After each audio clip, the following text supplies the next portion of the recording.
One of the unique things that you'll see about the game, that if you don't see any menus, you don't see anything about it, you just maybe see someone playing it, is the world of fight. The state of the world, when it's black and white, that means it's occupied, that means the Nazis have pretty much full control of everything.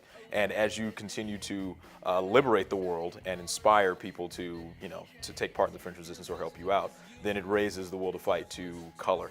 That's something that hasn't been done in any game at all. It's either been one or the other. Everybody either concentrates on a realistic style, or they concentrate on just black and white. But having two in the same game, in the same genre, was not only very challenging but very exciting, and it's something that the player is going to be blown away by seeing not only the world of fight itself, but how it integrates into gameplay and also how it changed and how it manifests itself.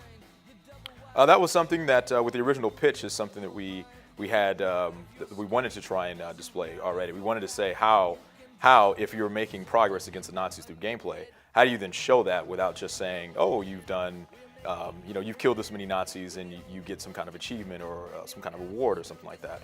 And we explored a few details, and we decided, one, that black and white was a good feeling, but then we needed to say, okay, how do we give it a modern feel to where the character feels like a bit more of a modern character, and people are also used to seeing color in games. So we decided to try and merge the two and run some experiments, see what we came up with, and we were able to find a happy medium between those two.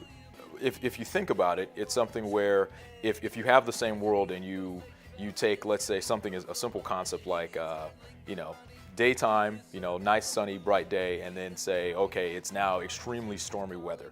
It's the same environment, but there's a different mood that you have when you're in that same environment. There are parts of the environments that do change, especially as related to the occupation.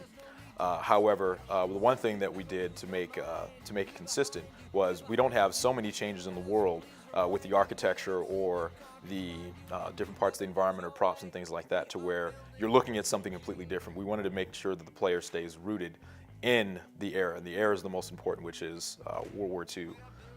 In Paris in the 1940s. So we kept many elements the same, but your experience that you will have with the world of fight, that is something that evolves, that changes. Your experiences with people, what they do, how they talk, different things that you can do depending on if you're in low or high world of fight. That's how we've made sure that we made the art direction stay consistent, but also give you a sense that the world is evolving.